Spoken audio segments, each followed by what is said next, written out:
No queremos ni cartillas ni decretos.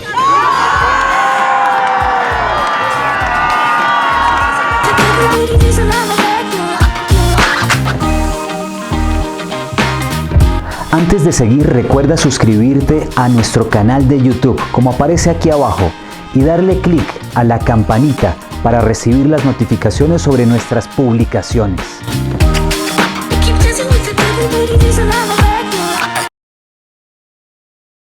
Bueno, pues podríamos comenzar, si usted nos empieza a platicar un poquito de usted y cómo fue la trayectoria para que usted decidiera abordar más a fondo el tema de la ideología de género.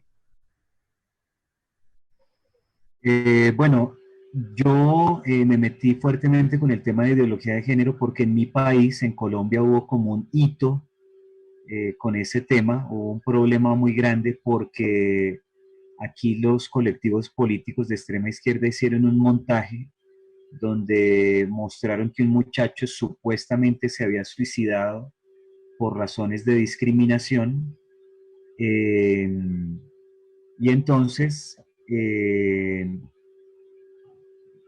pretendieron a través de ese hecho, a través de la Corte Constitucional, cambiar toda la educación en el país, y entonces empezaron a promover algo que se llamó en Colombia las cartillas de ideología de género, que son unas cartillas que han circulado por todos nuestros países en realidad, pero que se le atribuyeron aquí en su momento a una ministra de Educación.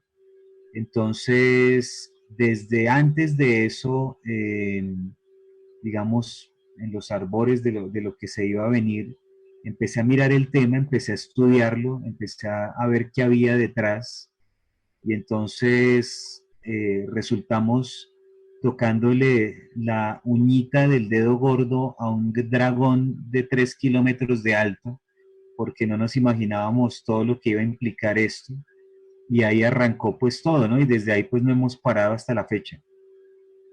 Muy bien, es muy interesante este tema, por lo cual le quiero preguntar, ¿qué es en sí la ideología de género?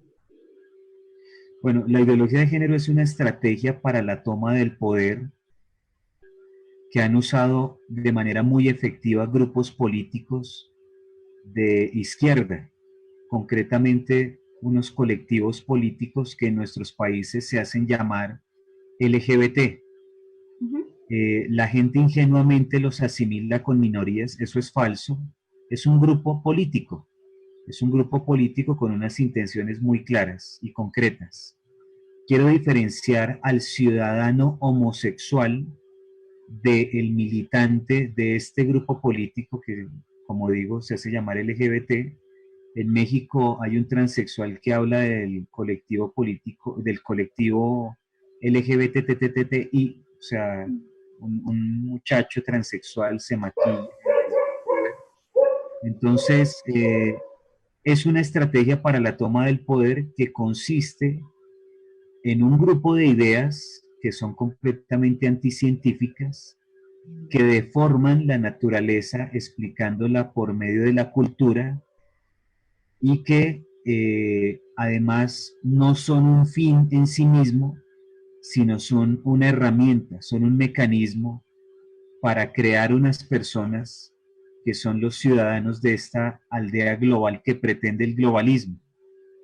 Entonces, estamos en un proceso de, dicho en los términos de ellos, de transición, donde buscan debilitar a la sociedad a través de generar esclavos, personas a las cuales les secuestraron su pensamiento y su corazón para hacerlos miembros de esta aldea global que no tiene patria, que no tiene familia, que no tiene tradición, que no tiene religión, que no tiene todo eso que la tradición occidental nos inculcó, sobre todo desde hace 2000 años.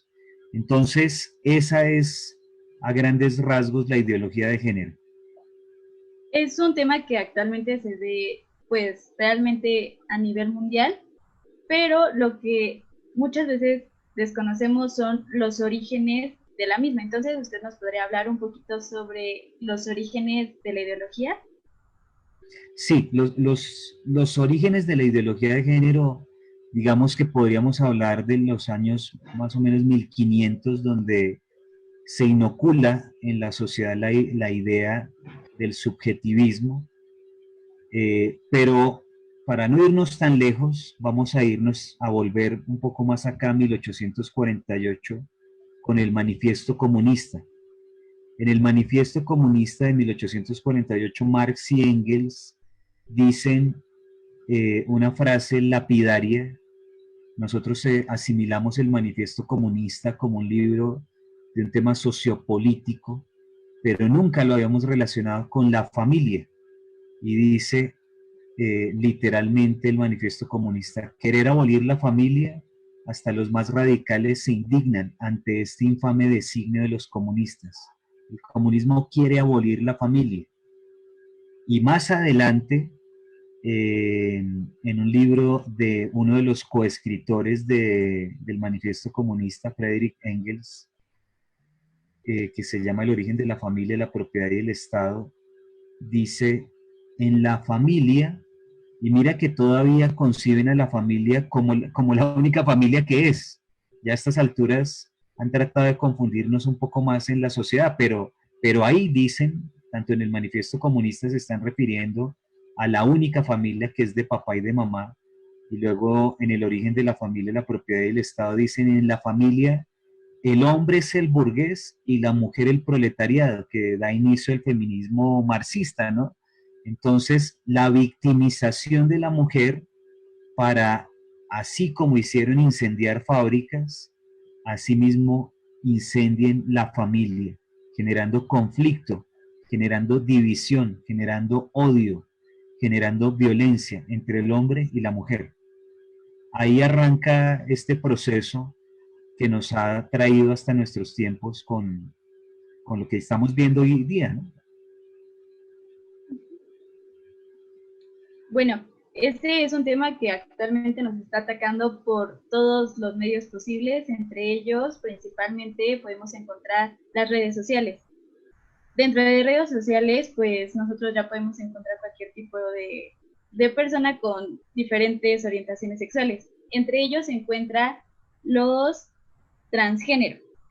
Con los avances tecnológicos que se han tenido a lo largo del tiempo, sabemos que actualmente se puede llegar a realizar las cirugías de cambio de sexo. ¿Usted conoce si estas cirugías a corto o largo plazo generan alguna consecuencia negativa en las personas que las realizan? Bueno, precisamente yo soy el presidente del Instituto de Investigación Social. En la página del instituto yo hice una entrevista a un señor transexual, un señor que se hizo la supuesta operación de cambio de sexo. Quiero contarte una cosa, él mismo nos ratifica ahí. Ustedes consiguen la página en socialinvestigation.org, ahí está la entrevista, y él dice que no existe operación de cambio de sexo, o sea, a nadie le pueden cambiar el sexo de ninguna manera, ni con los avances tecnológicos que tenemos hay cambio de sexo, porque tu sexo está definido en cada uno de las células de tu cuerpo, sea hombre o sea mujer. Entonces, no hay cambio de sexo. Lo que este señor inclusive lo dice de una manera un poco más sórdida, porque nosotros a veces cuando hacemos las conferencias hablamos de mutilación, cuando le mutilan al hombre su aparato reproductor, el pene, pero este señor dice: no, yo me mandé a castrar. Increíble. Entonces, este señor menciona cómo ha tenido unas consecuencias médicas terribles porque se hizo un procedimiento que es como cuando tú te lanzas de un tobogán y no tienes control, no sabes qué es lo que va a pasar, digamos. O sea, no sabes qué te vas a encontrar al final, ¿sí? Entonces, este señor ha estado en muchos tratamientos médicos, fruto de esa castración que se hizo. Tú sabes, es una parte muy delicada del cuerpo. Entonces, lo que llaman operación de cambio de sexo es un eufemismo.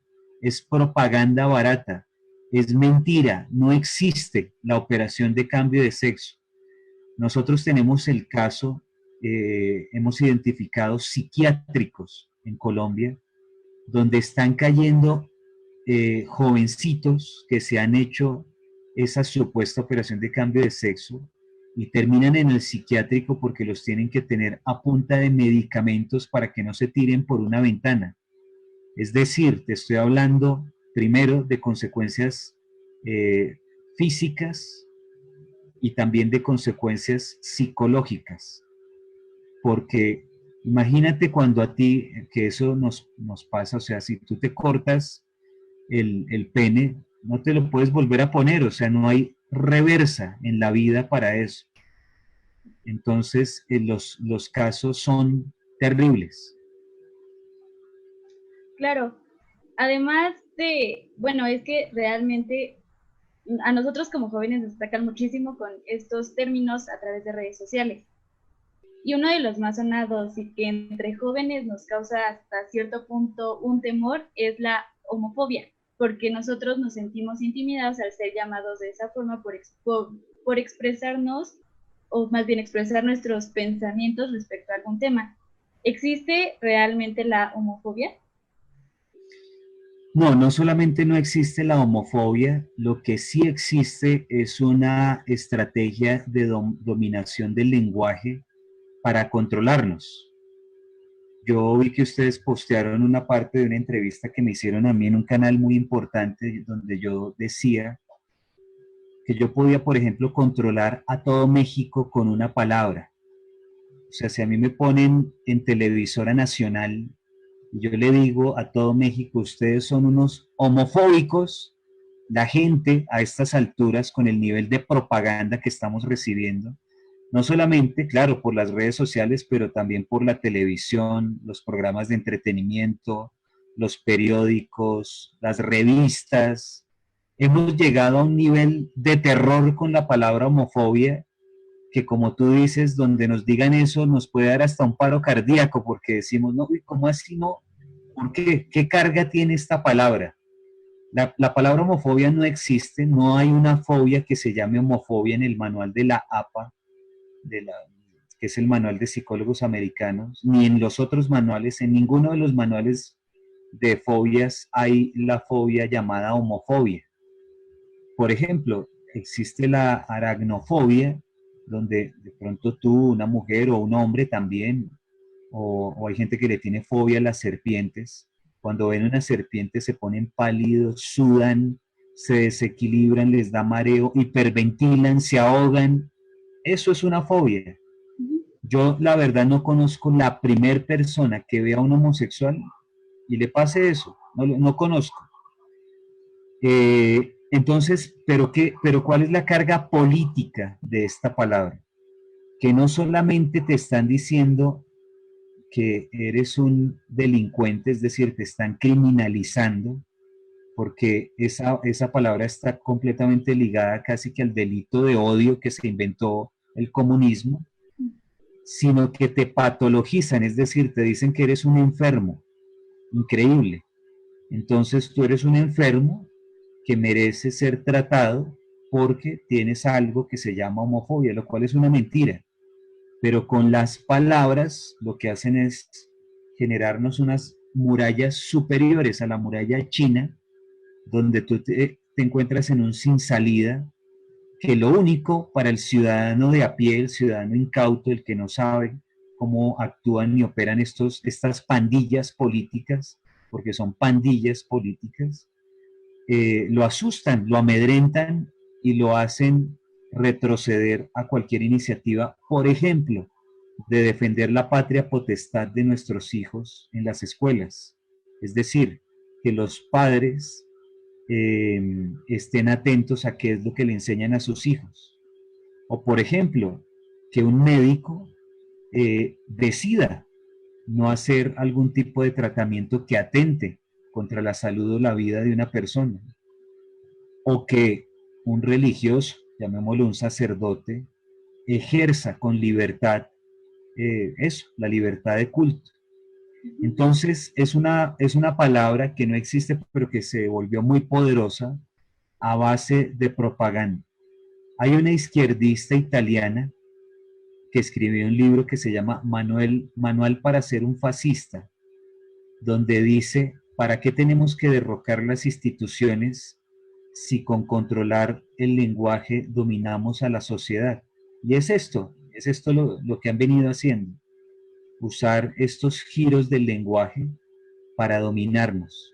Es una estrategia que yo la denomino pérfida, o sea, tiene perfidia, porque la hacen con sevicia. Ellos saben lo que están haciendo para dominarnos y no podemos permitirlo. Bueno, pues este es un tema muy complejo y completo que podríamos hablar mucho tiempo sobre este, porque realmente lo que estamos viendo es un control de masas. Pero ahora, lo que ahora le quiero preguntar es, ¿usted qué opina respecto a que actualmente en muchos países se está tratando, o en algunos ya es legal, hacer un matrimonio igualitario? ¿Qué opino de lo que llaman matrimonio igualitario? Ajá. Bueno, mira, la misma palabra nos empieza a encauzar por donde venimos. Es una palabra eh, falsa porque, claro, cuando te dicen no, matrimonio igualitario, ¿qué es eso? O sea, lo que quieren decir de fondo es que no, que se case, comillas, porque no existe tampoco matrimonio de pares del mismo sexo. Uh-huh. No se asimila un par de hombres a una pareja de hombre y mujer. Pero cuando dicen igualitario, lo que nos quieren decir, sí, es lo mismo, un par de hombres a una pareja de hombre y mujer, es lo mismo. No, no es lo mismo, no es lo mismo. No tiene, no, mira, en todos los países, cuando aparece, digamos, el estallido propagandístico del supuesto primer matrimonio igualitario, lo que es una estrategia propagandística, una estrategia de dominación de masas, como tú lo dijiste, que busca que la sociedad se confunda y crea o asimile que un par de hombres o un par de mujeres son lo mismo que una pareja de hombre y mujer, y no son lo mismo. No son lo mismo porque no garantizan la sucesión de las generaciones en la sociedad. Todo el ordenamiento jurídico de todos los países frente a la familia, que es de hombre y de mujer, que es constitucional en todos nuestros países, se originó, tiene su origen en los frutos de la pareja de hombre y de mujer, en lo que representa la pareja, hombre y mujer, en la grandiosidad de esa relación que además es complementaria, cosa que no tiene la relación de hombre-hombre o de mujer-mujer. No solamente es antinatural, sino que es inconstitucional, pero a base de lobby jurídico no lo han venido equiparando y han hecho que se convierta, como decía Frédéric Bastiat en la ley, en el libro La Ley, dice que la ley, inclusive, creo que lo tengo aquí a la mano para leértelo a la letra. Frédéric Bastiat en el libro La Ley dice, la ley pervertida, la ley y tras ella todas las fuerzas colectivas de la nación, ha sido no solamente apartada de su finalidad, sino aplicada para contrariar su objetivo lógico, la ley convertida en instrumento de todos los apetitos inmoderados, en lugar de servir como freno. Entonces estos grupos, estas pandillas jurídicas, estos colectivos LGBT han venido pervirtiendo la ley a base de lobby para hacerle creer al ciudadano de a pie que es lo mismo una cosa que la otra. Quiero darte un dato de la ciencia. Las relaciones homosexuales vienen generando que muchos de nuestros jóvenes tengan que hacerse un procedimiento que se llama colostomía, porque las relaciones anales, que son propias de los homosexuales, han venido haciendo que muchos de estos jóvenes queden lisiados, porque cuando se rompe el anillo anal se les genera incontinencia fecal y quedan como unos viejitos tirados en las camas en los hospitales. Eso no nos lo dicen los medios de comunicación, y se tienen que hacer algo que es la colostomía, y es que defecan en una bolsa. Increíble, eso no nos lo cuentan los medios de comunicación. Entonces hemos llegado hasta el punto de la perversión de la ley y de la perversión de la sociedad, que en Colombia hay un señor que lo nombraron secretaria de la mujer. Él se autopercibe mujer, es un hombre, tiene colostomía, se publica en sus redes sociales con la famosa colostomía, y algunos jovencitos le escriben en sus redes sociales pidiéndole consejo, porque también se quieren hacer la colostomía y quieren saber de nuevas prácticas, dicen ellos, yo lo pongo entre comillas. Entonces mira hasta qué punto, retomando las palabras de Frederick Bastiat, han venido pervirtiendo la ley para ponerlo al servicio de algo que no tiene freno y que está generando un problema social de unas magnitudes infinitas. Pero más allá de eso, quiero decirte que todo esto en el fondo, ¿a dónde nos lleva? A generar ciudadanos que son esclavos, ciudadanos que son débiles de mente y de corazón, que son susceptibles al globalismo que vienen pretendiendo imponernos. Pues es muy cierto que realmente nosotros como jóvenes estamos en una edad en la que somos como pequeñas esponjitas, que lo que vemos nosotros lo queremos hacer. Entonces, en este momento la sociedad está en esta, como usted lo había mencionado antes, una transición. Entonces, nosotros como jóvenes a veces queremos imitar muchas cosas porque somos desinformados hasta cierto punto y no sabemos, por ejemplo, en este caso, lo que usted nos acaba de decir. Muchas veces no somos conscientes de todo el trasfondo que tienen estos temas. Pero ahora yo le quiero preguntar, todos estos temas, ¿cómo es que nos afectan como sociedad? Bueno, ya te lo mencioné más o menos. Este tema lo que viene haciendo es abriendo a las sociedades, rompiendo las sociedades, permitiendo que, dado que esto genera ciudadanos débiles, esclavos, muchos esclavos de las farmacéuticas. Imagínate una persona de estas que tenga que estar comprando una bolsa de estas de colostomía permanentemente, los muchachos que están cayendo en el VIH, que tienen que estar consumiendo retrovirales, son esclavos de las farmacéuticas, son personas que están como las hojas secas que se lleva el viento de un lado para el otro, son personas que son susceptibles a cualquier tipo de violencia y de agresión, porque son personas que primero que todo apostatan de sus familias.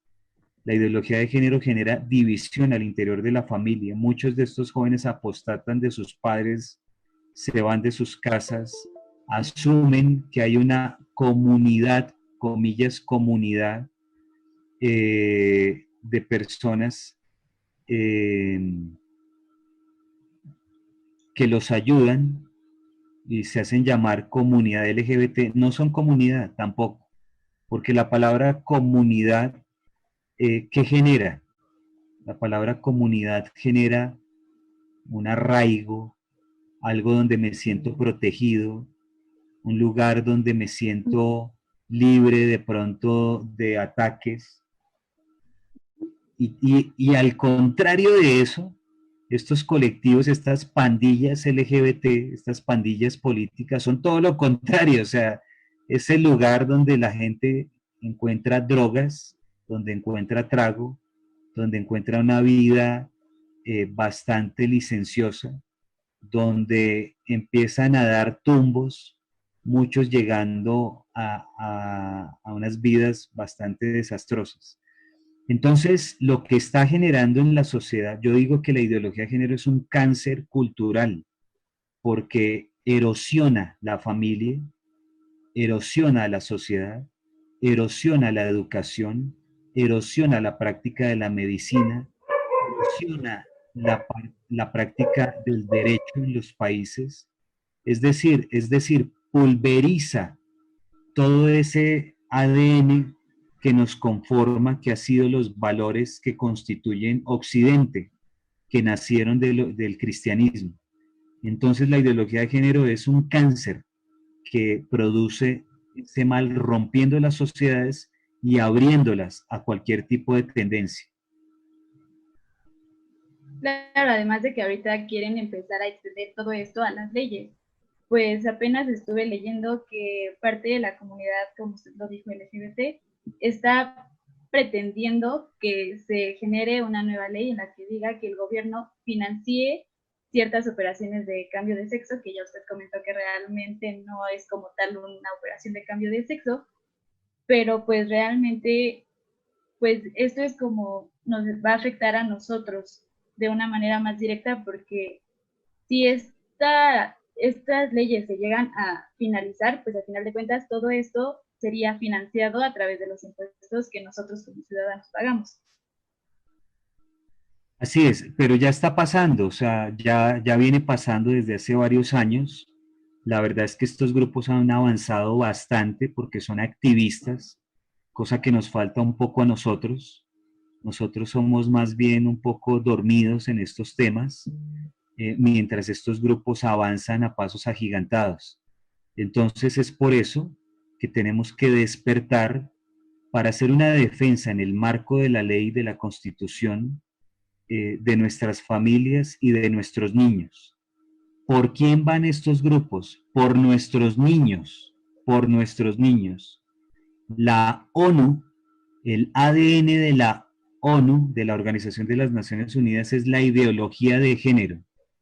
Todas las agencias de la ONU patrocinan y defienden la ideología de género y la promueven. ¿Y por quién van en el plan 2030? Es decir, para el 2030, ellos van sí o sí por el cambio total de la educación. O sea, ellos van por los niños y vienen modificando a pasos agigantados la educación de los niños en todos nuestros países. Y si no despertamos, vamos a tener una generación completamente perdida, porque van a desenfocar el norte, les van a decir todo este tipo de ideas anticientíficas que lo único que producen es enfermedades, tanto físicas como psicológicas. La Organización Mundial de la Salud, muy en boga hoy en día, dado esta pandemia que estamos afrontando, desclasificó a los inicios de la década de los 90 la homosexualidad como una enfermedad, no por razones médico-científicas, sino por razones político-ideológicas. Mismas razones que hicieron que clasificaran la medicina tradicional china como medicina, que tú sabes que la medicina tradicional china son, digamos, prácticas muy subjetivas. ¿Cómo se atreve una entidad que se supone que es técnica, como es la Organización Mundial de la Salud, a avalar algo como la medicina tradicional china como medicina, como ciencia, que no lo es? Pues porque particularmente en este momento está en manos de un señor que es comunista, cosa que ha venido pasando desde hace varias décadas. Digamos, hemos visto la tendencia de la ONU y de la Organización Mundial de la Salud. Entonces, van por la educación, van por el cambio de las leyes, van por el cambio del ejercicio de la medicina. En una palabra, van por el cambio de la cultura. Si no despertamos a velocidad, nos van a cambiar a nuestros niños en otras personas y no nos vamos a dar cuenta. Pues sí, es muy cierto que necesitamos un despertar inmediato porque realmente si no tomamos acción, todos los objetivos que se están proponiendo se van a lograr y realmente no vamos, o sea, no va a ser beneficioso para nosotros como sociedad. Ahora quiero abordar otro punto que es que ciertas personas que pertenecen a la comunidad LGBT atacan demasiado a la iglesia. ¿Usted por qué cree que se dé esto? ¿Por qué atacan tanto a la iglesia estas personas? Pues mira, precisamente porque, como lo dije hace un momento, el objetivo de ellos es cambiar la sociedad. Y la sociedad tiene sus raíces en todas las ideas que dieron forma a Occidente.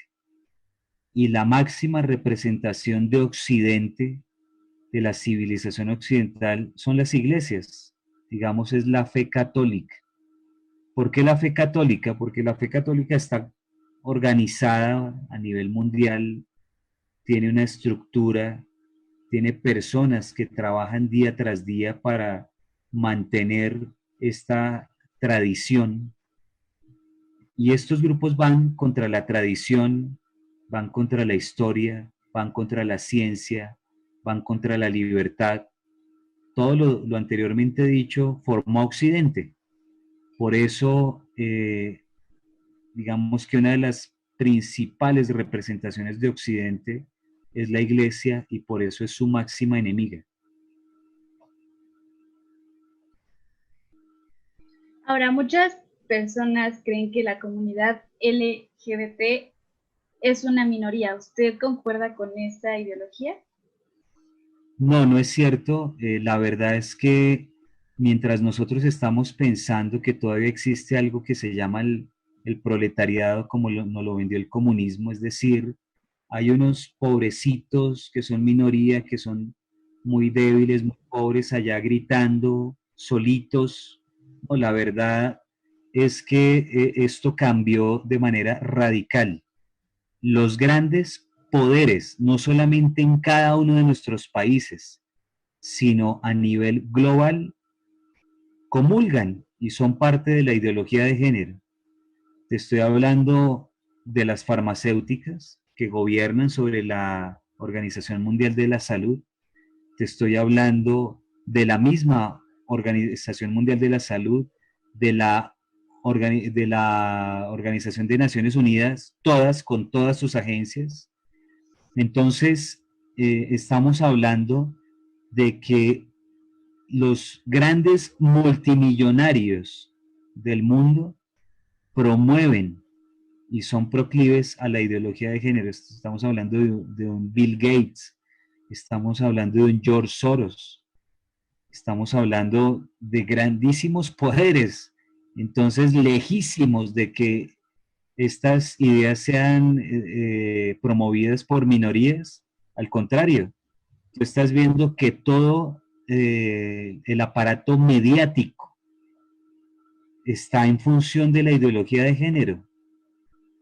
Muchos de los gobiernos, ya bajando un poquito más, regionales o locales, están en manos de la ideología de género. O sea, se volteó completamente la balanza y lo que supuestamente era defendido por minorías es defendido por la gran corrección política de todo el mundo. Ahora nos vamos a la contraparte. ¿Usted considera que somos pocas las personas que somos pro vida y pro familia dentro de la sociedad? Yo creo que la base de la sociedad es muy tradicional. Defienden la familia, defienden los niños, defienden la vida, pero digamos que estamos encontrando otro problema y es que algunos sectores han usado la defensa de la vida o de la familia en contra de la ideología de género con unos intereses de otro tipo, más político-electorales o económicos. Es decir, se volvió un poco negocio para ciertos sectores también defender la vida y también defender la familia, digamos, sin un trasfondo verdadero de combate cultural. ¿Por qué? Porque o les genera puestos, cargos, contratos, ayudas gubernamentales, digamos, de los aliados. Pero entonces, si es así, resulta que sería más conveniente que continuara, por ejemplo, el aborto o que continuara la ideología de género, porque voy a tener eso, contratos, puestos, cargos, alguna visibilidad mediática, pero no la honestidad del combate cultural que necesitamos.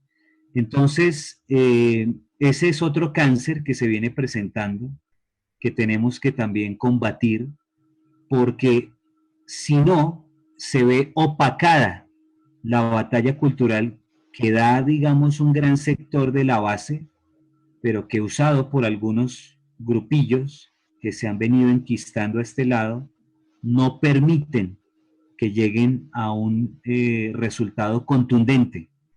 Entonces, aunque hay una gran base defensora de la familia, de la vida y de los niños, tiene que purificarse un poco para que se perfile el combate cultural como realmente lo necesitamos.